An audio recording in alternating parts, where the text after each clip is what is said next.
자, 우리 앞뒤 사람 인사하겠습니다. 잘 오셨습니다. 사랑합니다. 은혜 받으시기 바랍니다. 자, 오늘은 107주년 우리 3.1운동 기념주일입니다. 여러분, 우리가 107년 전에 3.1운동이 이 땅에서 일어났을 때 지금 존재한 분들은 아무도 안 계실 거예요, 사실은. 그렇지만 왜 우리가 기념일을 지키고 기념주의를 지키는가 하면 이 역사가 주는 교훈이 크죠. 사실은 나라의 주권을 빼앗겼다는 것은 정말 그 당시에 지도자들이 눈이 어두웠던 거죠. 세계가 어떻게 돌아가는지를 좀 빨리 알았더라면, 그리고 하나님이 주신 그 기회들을 잘 선용해서 문호를 열고 또 좋은 것들을 빨리 받아들이면서 세계의 흐름을 파악하고 준비했더라면 우리나라가 주권을 빼앗기지는 않았지 않았을까 생각을 합니다. 그때는 굳게 그냥 나라의 문을 닫고 또 하나님이 우리를 축복하시기 위해서 온 선교사님들을 거부하고 또 그들을 몰아내고 또 죽이고 하는 이런 것이 나라와 민족을 위해서 유익한 거라고 생각을 한 거죠. 그런데 일찍이 일본은 이미 문호를 열어버렸잖아요. 그래서 세계 문명의 흐름을 빨리 파하고 문물을 받아들이면서 나라를 국력을 강화시키는 그런 일들을 선점을 하고 미리 준비를 했기 때문에 우리가 힘이 약해서 나라의 주권을 저는 빼앗겼다고 생각합니다. 1905년에는 사실은 나라의 국채 빚 때문에 전 국민이 그때 교회를 중심으로 국가의 빚을 갚자 그렇게 해서 국채 보상 운동도 하고 그런 일들도 있었죠. 그러나 사실은 굉장히 성공하지는 못했어요, 사실은. 저는 다시는 우리 이 땅에 이 나라 민족이 주권을 빼앗기는 일은 없어야 된다고 믿고요. 또 다른 외세 열강들이 우리를 가벼이 여겨서 이 땅을 침탈하려고 한다든지 또 이 땅에서 전쟁을 일으키려고 한다는 그런 일 오판들이 없도록 하나님께 우리가 구하면서 또 스스로 하나님 은혜에서 준비하고 국력을 신장시키고 또 외교도 아주 지혜롭게 절묘하게 하나님의 도우심으로 잘 감당하면서 이겨나가야 된다고 믿습니다. 여러분, 이 3.1 운동 때 교회가 그 당시 기독교 인구는 100%로 본다면, 전 국민의 100%로 본다면 기독교 인구는 1.5%밖에 안 됐어요. 인구 수도, 기독교인들의 수도 한 20만 명밖에 안 됐습니다. 그 당시에 남북한 분단이 되기 전이었기 때문에 한 2천만 명쯤 됐대요. 인구가. 지금은 남북한 합치면 한 7,500 이렇게 된다고 하는데 한 2천만 명쯤 됐다고 합니다. 그런데 학자들이 하면 만주로 일본을 많이 나갔기 때문에 실제 인구는 한 1,600만 명쯤 되지 않았을까, 그런 통계가 있습니다. 그런데 그때 3.1 운동에 직접 참여한 그런 숫자가 한 200만 명이 좀 넘습니다. 200만 명이 좀 넘는데 202만 1,448명쯤 되고 전체 우리 그 당시에 전체 인구 중에 한 12%였다고 해요. 그런데 그 3.1 운동에 태극기를 들고 적극적으로 참여했던 그 숫자 중에서 기독교인들의 참여 비율이 한 17%쯤 됐다고 합니다. 숫자는 정말 1.5%밖에 안 됐지만 3.1 운동에는 17%가 됐고요. 또 33인의 대한 독립을 선언했던 그 지도자 중에 33명 중에 16명이 기독 교인이었습니다. 그리고 3.1 운동 이후에 굉장히 핍박을 받은 공동체가 이 교회였습니다. 많은 교회들이 전소가 되고 또 감옥에 투옥된 3.1 운동을 위해서 투옥된 인구가 숫자가 49,811명이었는데 그 중에 22.4%, 약 4명 중에 1명이 기독교인이었습니다. 그러니까 10,000명이 넘는 숫자가 3.1 운동 때문에 기독교인들이 투옥되는 그런 아픔을 겪었습니다.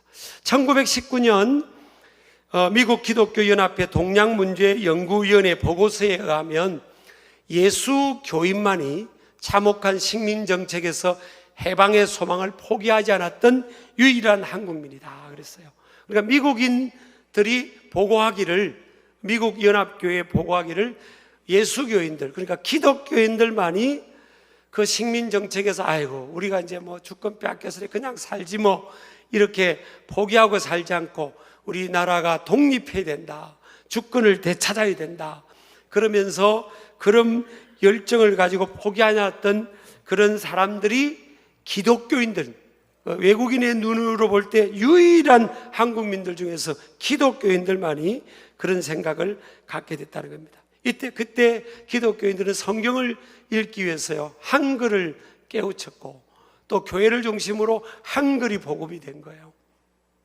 그래서 성경을 읽으면서 머리가 열리고 또 눈이 열리고 그렇게 하면서 이 일제 압제 속에 살아가는 것이, 순응하며 살아가는 것이 하나님의 뜻이 아니라는, 하나님이 주신 비전을 가지고 교회를 중심으로 일어났던, 그래서 3.1 운동에 있어서 교회의 위치에 대한 의의가 있다고 저는 믿습니다. 여러분, 기독교인들이 우리 근대사에 참 우리나라 민족이 힘들 때 물산 장려 운동, 국채 보상 운동, 태안 앞바다 기름 유출 때 기름띠 제거 운동, 다 교회들이 대부분 왔습니다. 제가 그 근처에서 목회를 했었잖아요. 그 정말 바닷가에 기름띠가 이만큼 쌓이는데 그 추운 바다에 들어가 가지고 그 자루에 기름을 걷어내고요, 그 바위에 묻은 스며드는 그 기름때를 정말 이 타올로 닦아내면서 그 추위를 견디면서 그 일을 했던 그 중심에서 그 일을 했던 분들이 대부분 기독교인들이에요. 사실은 여러분, 우리가 교회는 그렇게 해야 된다고 믿습니다. 오늘 우리 예수님께서 예수님을 따라오는 제자들을 향해서 너희는 소금을 두고 서로 화목하라 그랬어요. 이 제자들에게 사명을 강조하면서 소금을 강조합니다. 소금을 두고 서로 화목하라. 그러면서 마태복음 5장 13절에 보면 맛을 잃은 소금은 밟힌다는 거예요. 아무 쓸데없이 밖에 버려서 사람에게 밟힌다는 겁니다. 왜 소금이 버려져서 밟힌다고 할까? 요즘 우리 소금은 버릴 게 없어요. 근데 그 당시에 소금은 이 정제되는 시스템이 없었기 때문에 사회의 중심으로 그 앞면에서 나오는 소금들, 거기는 이제 흙들도 섞여 있고 또 갯벌이나 이런 늪 같은 데서 나온 이런 소금들이었기 때문에요, 흙이나 불순물이 섞여 있어서 그 염분 농도가 떨어진 소금들도 있는 거예요.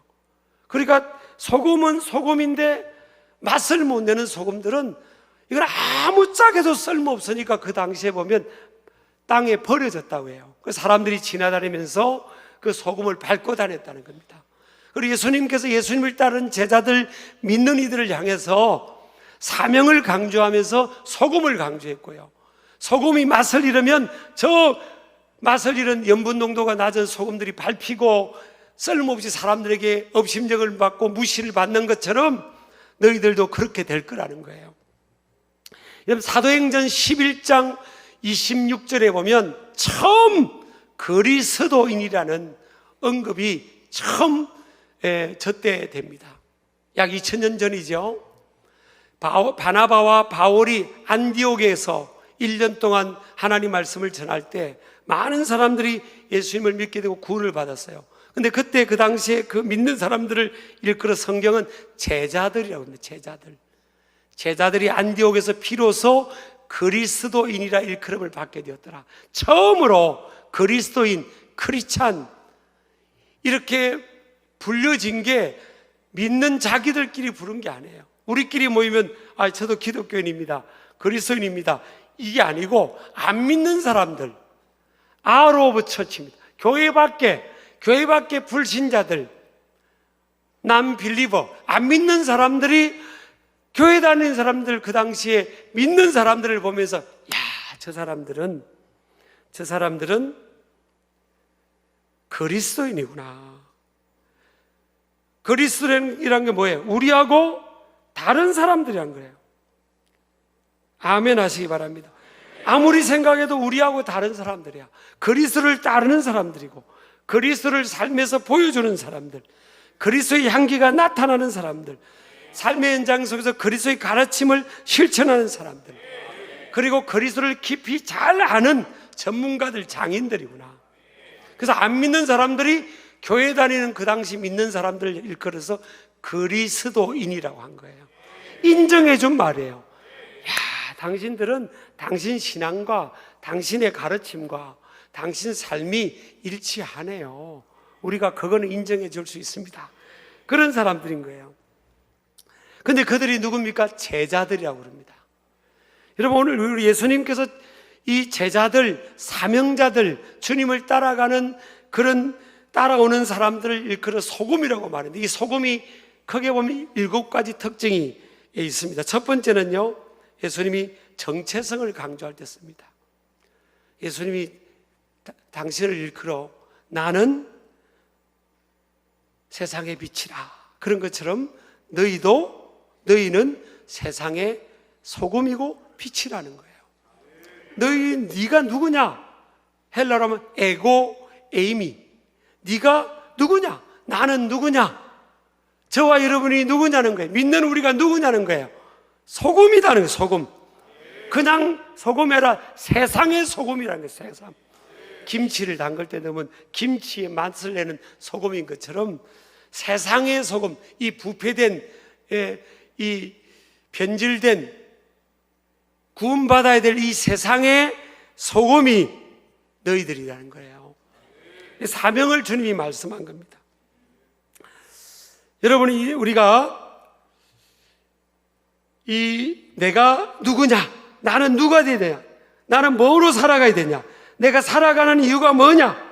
그럼 뭐예요? 나는 세상의 소금이라는 거예요. 내가 세상의 소금이구나. 여러분, 소금을 보세요. 소금은요, 녹잖아요. 있는 곳에 녹는다. 김치에 뿌려지면 거기서 녹죠. 또 무에 뿌려주면 거기서 녹죠. 국에 넣어주면 국에서 녹죠. 거기서 맛을 내고요, 부패를 방지하고 그 맛을 변화시키는 거예요. 소금인 겁니다. 그래서 여러분, 이 소금은 또 소금이 들어가면 뭐예요? 순결해져요. 정결해집니다. 제가 저걸 경험합니다. 저는 2014년도에 제가 코 수술을 했어요. 비염하고 폴립이 혹이 생겨가지고 해야 된다고 해서 이제 했습니다. 그러면서 코 수술한 사람 재발되는 경우들이 거의 태발이라고 하는 5년 지나면 그럴 수 있다고 그러면서 그 의사 선생님이 소금물로 매일 코를 청소하면 코가 깨끗해진다는 거예요. 그리고 재발을 방지할 수 있다는 거예요. 그래서 제가 그대로 지금 12년 동안 매일 소금물로 코를 청소하고 있어요. 모르셨죠? 제가 한 게 아니고 요즘은 이제 약국 같은 데 가면 한 돈 많은 주면요, 소금을 이만큼 주고 또 아이들 젖병 같은 걸 줘요. 그러면 그거 가지고 한 달 정도 소금을 쓸 수 있는 양을 딱 이렇게 딱 포장된 걸 줍니다. 그걸 이제 일정한 250ml 물에 소금 한 골 딱 넣으면 이제 소금이 녹아지는 거예요. 그러면 이제 아침에 일어나면 잘 때 이제 제가 호흡하면서 코에 먼지가 쌓인 거 그런 거 있잖아요. 그럼 아침에 일어나서 싹 이렇게 하면 너무 행복해요. 정말 소금물이 들어가면 너무 행복해요, 사실은. 여러분, 저 모르시죠? 그걸. 너무 행복해요. 이쪽으로 물 반 탁 하면 싹 씻겨나고, 또 이쪽으로 반 탁 싹 씻겨나고. 그럼 하루가 개운해져요. 그리고 감기도 예방이, 바이러스 감기들이 코에 붙은 게 싹 빠져나가고 예방이 잘 되는 거예요. 그러니까 제가 12년이 지났는데 코가 굉장히 상태가 의사 선생님이 좋대요. 그 매일 하루에 2번씩 하는 겁니다. 일어나면 하고 저녁에 자기 전에 한 번 하고. 그걸 그 소금물을 누가 준비해 주는 거야? 우리 아내가 준비해 줘요. 꼭 그 물통에. 저는 그걸 제가 그런 걸 잘 안 챙기는 스타일이니까 아내가 그 물통에 소금 물을 채우고 소금을 탁 넣어서 제가 이제 세면장 딱 들어가는 입구에 딱 놔두는 겁니다. 그래서 제가 딱 하고 일어나서 또 저녁에 샤워하기 전에 딱 보고 제가 먼저 코 청소를 해요. 그러면 코 속에 있는 안 좋은 것들이 먼지부터가 싹 정결하게 되는 거예요. 그런데요, 어느 날 제가 또 세면장 가는데 소금물이 있는 거예요. 할렐루야, 여보 고마워 하고 이제 딱 넣는데 소금이 안 들어간 물이에요. 소금이 다 떨어져 가지고 물을 채우고 우리 아내가 그 다음에 소금을 넣어야 돼. 소금이 이제 다 떨어진 거예요. 아니, 내일 사야지 하고 그냥 물을 그대로 놔둔 거예요. 근데 소금이 없는 물을요 딱 넣는 순간 코가 찌르륵합니다. 너무 힘들어. 이게 조그마한 소금이 들어간 거하고 안 들어간 거하고 하늘과 땅 차이입니다. 된 거예요. 여러분, 성경에 보면 출애굽기 30장 35절에 보면요, 그것으로 향을 만들되 향 만드는 법대로 만들고 그것에 소금을 쳐서 성결하게 하라는 거예요. 소금이 들어가야 깨끗해진다는 거예요.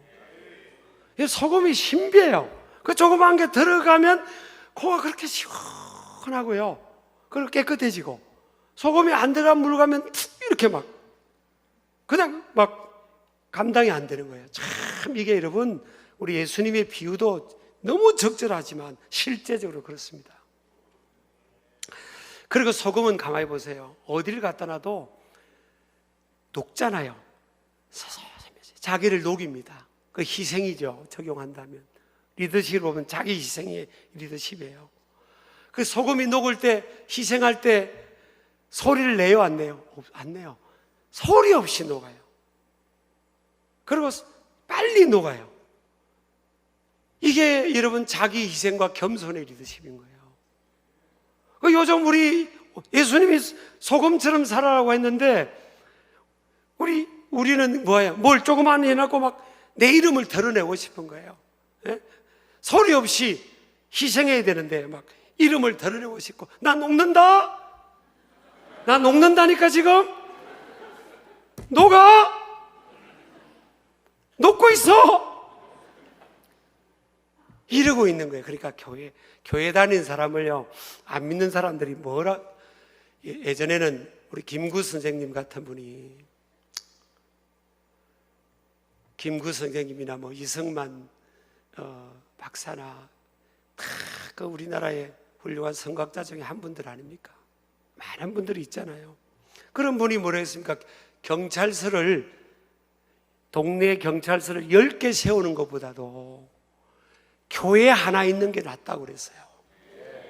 그만큼 이 교회가 숫자적으로 마이너리티죠, 마이너리티. 그런데 이 영향력이 교회 안에서 인물들이 다 나온 거예요. 안 믿는 사람들도 교회 가면 볼 게 많았어요. 왜? 교회 머리가 열려가지고 머리가 깨잖아요. 그래, 교회 가면 볼 게 있었다고요. 모든 게 앞서간 거예요. 요즘 그렇지 않잖아요. 요즘은 교회 다닌다고 뭐래요? 교회 다니는 사람들은, 안 믿는 사람들이 그리스도인, 야, 나는 그리스도를 볼 수가 없지만, 야, 교회 다니는 사람들 보고 교회를 보니까, 야, 하나님이 보이네? 그게 아니잖아요, 요즘요. 아니, 교회 다니는 사람은 말만 잘한다고, 말만. 여러분, 말만 하고요, 이 한자가 말도 하고 하늘과 땅 차이입니다. 야, 교회 다니는 사람 저렇게 겸손하고 희생하는데 말도 잘하네? 이거 하고요, 교회 다니는 사람은 말만 잘하네. 도하고 만하고요, 한자 차이인데 하늘과 땅 차이인 거예요. 여러분, 세상 사람들이 우리가 자기 비하 속에 살라고 제가 이런 말씀 드린 거 아니지만, 사실은 저를 포함해서 자기 반성이 좀 필요합니다. 요즘 안 믿는 사람들이, 교회에 안 다니는 사람들이, 세상에 있는 사람들이 교회를 향해서, 믿는 사람을 향해서 뭐라고 하겠습니까? 말도 잘한다 그래서, 말만 잘한다 그러겠어요. 교회 다니면요, 말을 잘할 수밖에 없어요. 여러분, 교회 다니는 사람은 말 잘합니다. 왜냐하면 믿음은 들음에서 나는 것처럼요, 이 언어라는 게 이게 단순한 거 아닙니까? 내가 듣는 게 입으로 나오는 거예요. 들으면 나오는 거, 많이 들으면 그게 나오는 거예요. 애기들이 한국에서 태어나서, 한국 가정에서 부모가 한국인인 그 가정에서 태어난 아이들은 첫마디를 한국말을 하고요, 미국 가정에서 미국 부모님 안에서 자란 아이들이 첫마디는 영어를 하잖아요. 왜 그래요, 여러분? 듣는 게 나오는 겁니다. 그러니까 이 교회 다니는 사람들이 말을 잘할 수밖에 없어요. 왜? 계속 말씀을 듣잖아요. 좋은 말씀, 지혜로운 말씀 들으니까 이게 귀가 열리면 입이 열리게 돼 있어요.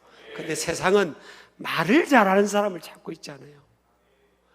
자기 말과 삶이 맞는 사람이에요. 그래서 성경은 오늘요, 이 소금은 녹아지기도 하지만 또 녹아져서 그 주의를 밝히는 영향력도 드러내기를 하지만요, 소금을 뭐라고 하는가 하면 언약이랍니다. 언약.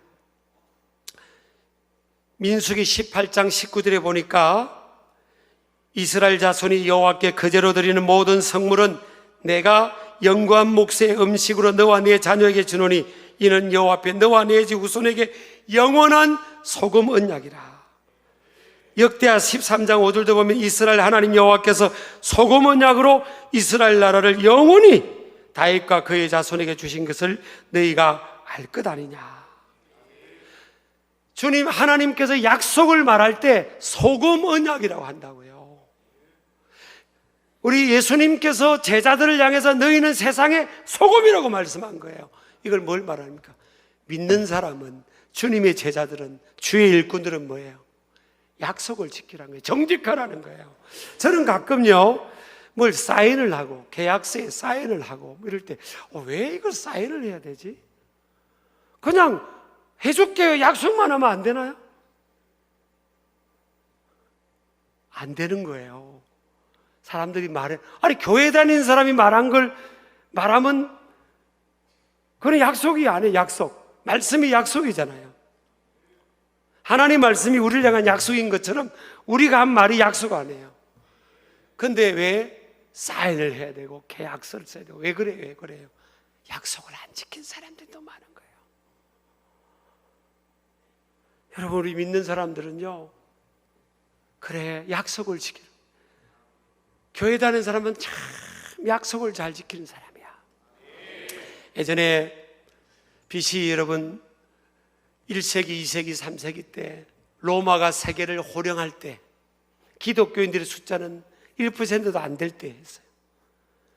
근데 로마 대제국이 힘이 강해질수록 부패할 가능성이 많거든요. 그래서 로마를 한번 여러분 관광을 한번 가보세요. 뭐가 보입니까? 어마어마한 목욕탕이 있어요. 어마어마한 목욕탕. 그 유적지 보면 어마어마한 목욕탕이 있어요. 그걸 뭘 말하는지 아십니까? 목욕 문화, 사우나 문화. 그건요, 성문화가 자유롭다는 거예요, 사실은. 우리나라도 그런 현상이 있죠?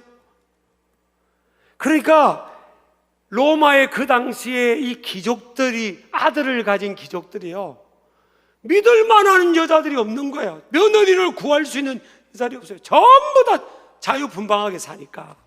그래서 귀족의 부모들이 어디로 눈을 돌리는가 하면, 신분적으로는 그 당시에 좀 낮았지만 그리스도인 여성을 찾은 거예요. 야, 그리스도인들은 깨끗하고 있다는 의미죠. 왜 이렇게 아멘 안 하세요? 깨끗하고 신실하고 약속을 지키고 그 이미지가 있은 거예요. 그래, 내 아들을, 신분은 좀 낮아도, 돈은 없어도, 계급은 좀 낮아도 저 여인에게 맡기면 앞으로 나의 손자 손녀들을 낳아서 키워줄 그 내 며느리는 그 그리스도인 기독교인 여성을 구하면 되겠다. 그래가지고 여러분, 많은 로마 귀족이요, 드러내놓지 않고 그리스도인 여성들을 며느리로 맞이한 거예요. 그래서 그 여성들이 아이를 낳아서 신앙으로 키워서 때가 돼서 그 자녀들이 로마의 중요한 분야의 사회로 리더가 돼서, 그래서 로마 대제국이 바뀌게 된 겁니다. 여러분, 오늘날 안 믿는 사람들이 우리를 어떻게 봅니까? 세상은 너무나 약속을 안 지키고, 세상은 정직하지 않고, 세상은 부도덕하고, 세상은 정말 도덕적으로 다 무너졌는데, 교회 다니는 사람은 안 그래. 교회 다니는 사람은 좀 믿을만해. 교회 다니는 사람은 약속을 지키고, 교회 다니는 사람들은 이타적이고 희생적이고, 교회 다니는 사람들한테는 내가 맡길 수 있겠어. 저들은 깨끗한 사람들이야. 저들은 약속을 지키고 도덕을 지키는 사람이고, 세상을 향해 밝히는 빛이 되고 소금 역할을 하고, 부패를 방지하는 거 아닙니까? 소금은 부패, 이 도덕적으로 무너지는 것을 막아내는 그 기준을 제시하는 게 뭐예요? 소금이 소금. 교인들이, 신앙인들이, 기독교인들이, 저를 포함해서 우리가 세상을 향해서 기준을 제시해야 되는 겁니다.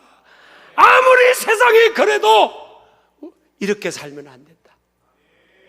여러분, 기독교인들은 가정을 지켜야 됩니다. 부부간의 약속도 지켜야 돼요.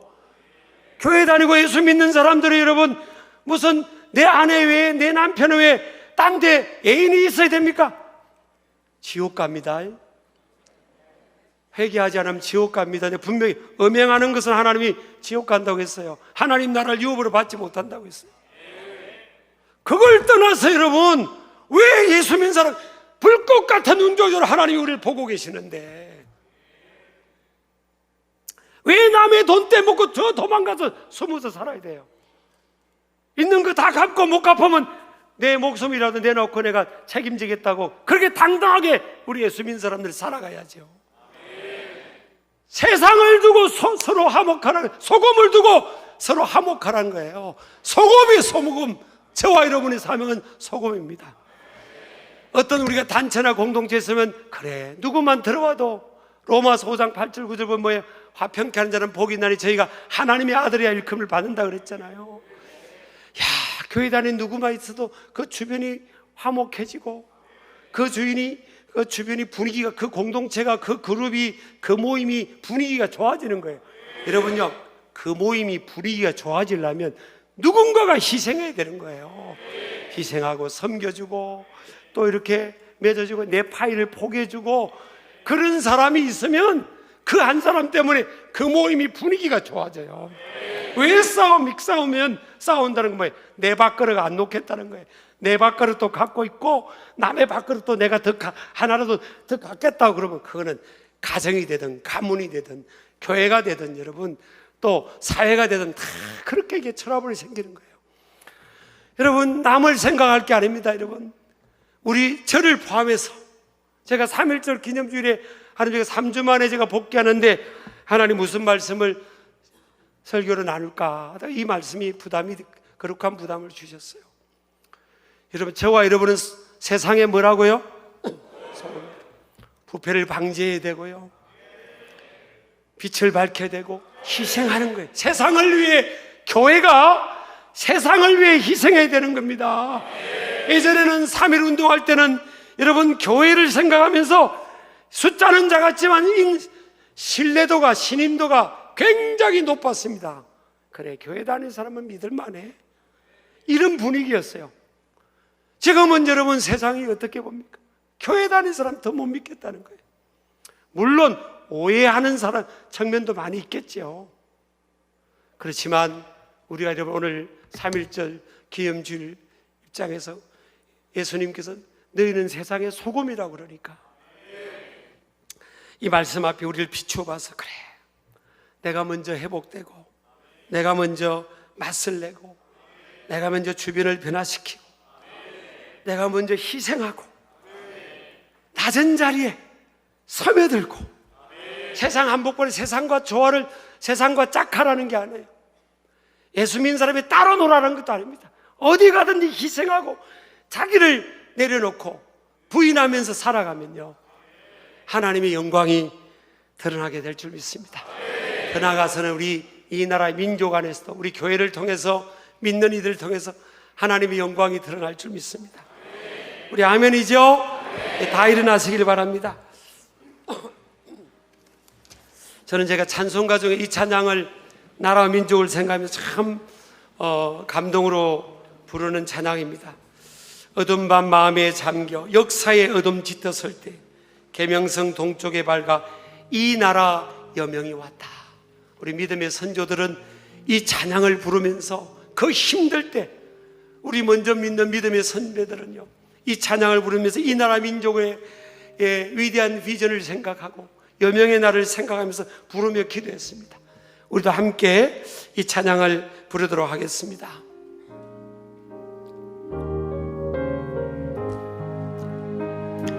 어둠 밤 마음에 잠겨 역사의 어둠 짙었을 때에 기도하는 마음으로 합니다. 계명성 동쪽에 밝아 이 나라 여명이 왔다. 고요한 아침의 나라 빛 속에 새롭다. 이 산 속에 얽혀 아멘. 이 땅에 생명탑 놓아간다. 3절입니다. 맑은 샘줄기요 솟아 거칠은 땅에 흘러 적실 때 기름진 푸른 벌판이 아멘 눈앞에 활짝 트인다. 아멘. 고요한 아침의 나라 새하늘 새 땅아 길이 꺼지지 않는 인류의 횃불 되어 타거라. 우리 이 시간 함께 기도합니다. 하나님, 우리 나라와 민족을 위해서 한번 기도하겠습니다. 하나님, 이 나라의 민족이 인류의 횃불 되게 하여 주옵소서. 우리 교회가 세상의 소금의 역할을 감당케 하여 주옵소서. 내가 가정과 교회와 세상의 소금의 역할을 내가 감당하게 하여 주옵소서. 우리 주여 부르짖어 기도합니다. 주여 주여 주여. 고요한 아침의 나라 빛소 하나님의 새로운